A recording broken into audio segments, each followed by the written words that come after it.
Hey guys, Wheat Solo here, aka the Skeleton King. I'm really not happy, and I was in a bad mood all day, and no, it wasn't all because of this. I probably just woke up in a bad mood, and I actually really don't know why. But part of it is because of people giving terrible advice with titles that seem to claim the advice is not just an opinion, but is more of some sort of, what's the word for it? Has some objective analysis behind it, not just someone's subjective personal feelings. When I read 7 best season 8 starters, I'm going to assume these are actually pretty damn good starters. Now, they're not. And in fact, we have images like this, and I'll put up the other one, where he's talking about the high points of being a clay golemancer. And if you want someone to talk to you about how bad this build is as a starting build, look no further than Real John. We always have people, and Real John is a great player, by the way, but he didn't know much about Necro, and he was convinced he was going to show the Skeleton King how good clay golems are. He gave up. And yes, you can give him full aura support, and just like anything, you can make anything pretty good at the end. But again, it's all relative, okay? So although the health is good, they are pretty tanky, but revives are tankier. So if you really want a tanky summon, you can get revives, and they do more damage too. Okay, again, Cowl Lords, Uduars, Thorned Hulks, even Doom Knights probably out DPS Clay Golems. Infidels out DPS Clay Golems. What is the positive of Clay Golems if you want to look at their tankiness? Well, they have a pretty nice splash size. Some revives have that as well, but they do have a slow. So their utility is very good. Now, the damage. Summons, like, always do really high damage, or it seems like they do, but the problem is they're pets. They have very wonky attitudes, and golems in general have the worst AI in the game. They do something called tethering, and there's a return to summoner function in this game, and that makes actually farming with clay golems really obnoxious. For anyone who plays, you'll notice this eventually where it seems like your golems continuously disengage. Why do fire golems ignore this a bit? Well, because since they do an AoE pulse, they don't have to actually attack. The clay golem has to engage, attack, and then splash, while the fire golem can just be near and do the damage. So there you go. Now, is there any reason to run Clay Golems? Because it's one of the best Season 8 starters. There is one reason, and that is Provincial farming. If you just want to do Trav spam, which is like a legitimate viable thing to do in this game because Provincial is just broken. Council members have great drop tables. Yes, they can't drop any piece of gear, but they can drop most pieces of gear. Great for jewel farming, rare farming, magic farming, in-game gold farming because you can use that early on for crafting orbs, gambling, etc. And all of these have really good purposes. And by the way, gambling has been overall buffed in Project Diablo 2. And you can actually use it to kind of keep your crafting going just because you can buy the bases you need. Or who knows, you might just randomly get lucky and hit one of those high rolls, right? I mean, people do gamble SOJs and fucking griffins and crap like that. It's insane. I don't know how, but they do. He also had one other piece of advice. I might as well touch on that real quickly. He talked about why these builds work and what you need for them. He brought up 4 items. He brought up lore, he brought up spirit, he brought up class chest, and he brought up amulets. Now, yes, amulets, sure, everybody needs those. Well, all skill-based abilities classes need those, like a summoner, and any sort of spell damage thing. But weapon damage is just get lucky on a weapon. Fuck, even magic F high ED roll, you're good to go. Trust me. Why do I have a problem with this, especially when it comes to Necromancer? Well, that's because our class chest is super expensive. It's 2 runes. There is a reason to make it. I would say it's less than 1%. So for anybody out there who finds runes early on, do not waste it on bone. I promise you the train chest will drop in price. You can pick that up for an rune very, very quickly. And whoa, it's changing. Well, it's actually kind of. I'm sorry. I just was looking. I don't know what he changed. I'm sure it was a great fix, though. This is taking way too long, isn't it? All right, I'm gonna try to speed up. Now, if you're playing something that doesn't need summoning skills, I understand Bone might be tempting, but guess what? Skin of the Viper Magi is gonna be better for most of those anyways, and trust me, that is still cheaper than 2 runes, I promise. And then K Jurgens will eventually cost less than an rune if it has a bad core, etc. What about the helm? Lore is terrible for necromancers. Have I made it? Yes. Do you? Is it like an important thing to make? No. Why? Circlets exist. Just get a +3 summoning circlet, or the crown of what is that one called? Undead Crown? That's the name of it. Yeah. So like just a +2 circlet you find on the way, right? Easy. Spirit? No, because we have Necro heads, which are just better, and they don't roll 4 slots. Sockets. So we have Rhyme and Splendor, and those are great rune words. And even the 3 ones, you could make was it Ancient's Pledge if you're really desperate on resistances, and you got good rolls on your shield. So that's his video done. It's not good advice. Now, if he had just said, I play this and I don't know what's better, sure.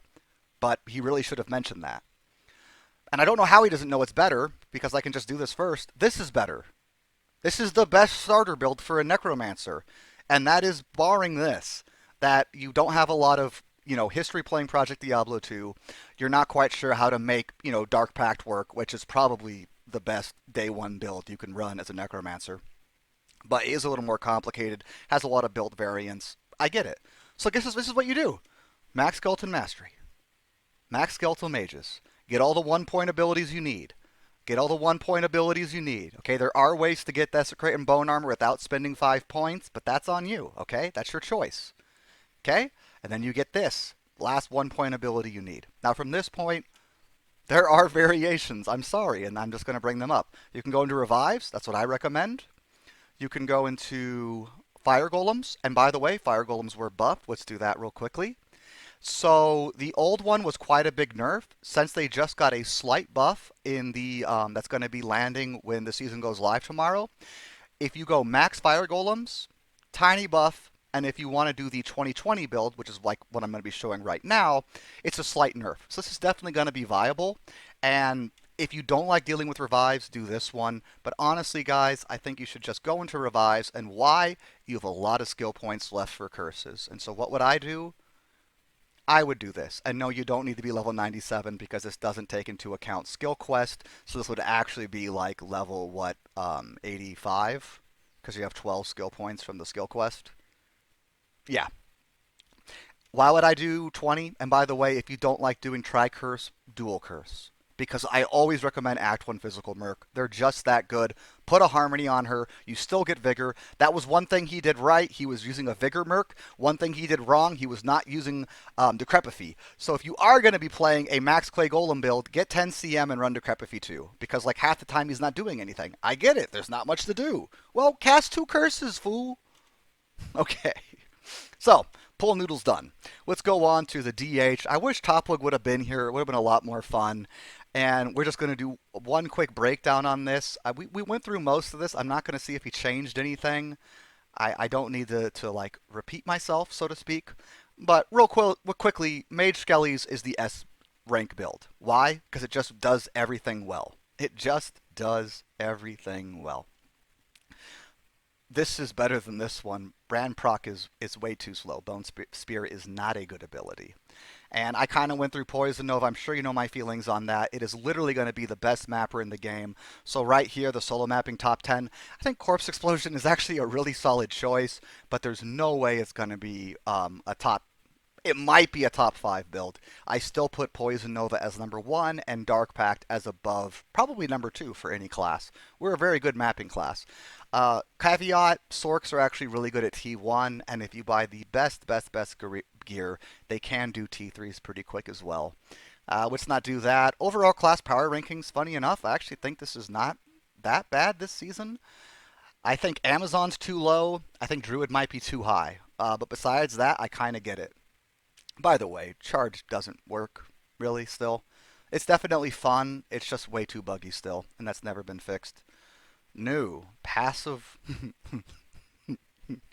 Yeah, go and make that build, okay? It's a lot of fun. Solo Dungeon.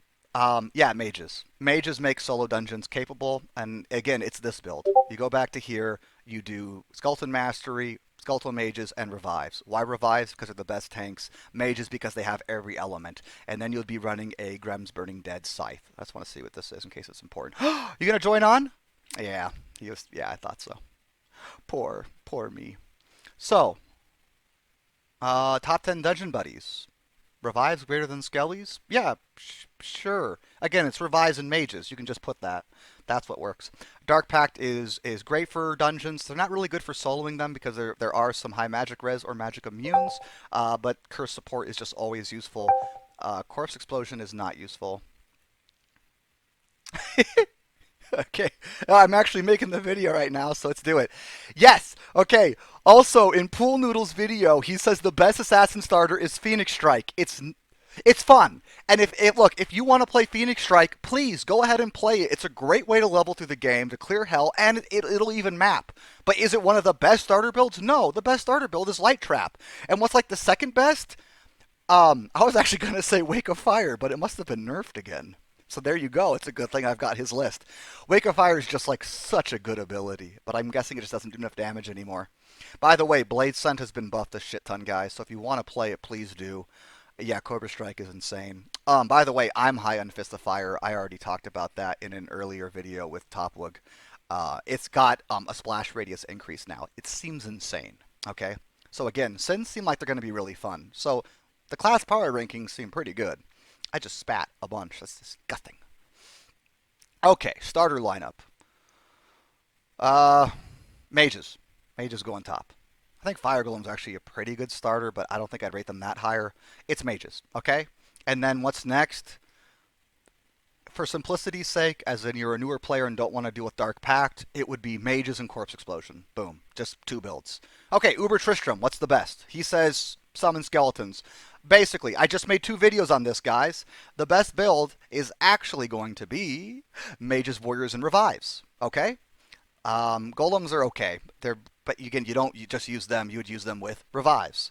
But the actual best one is Desecrate. Okay, guys? Desecrate plus Revives is the fastest way for you to do your torch as a Necromancer. If you don't feel confident, wait.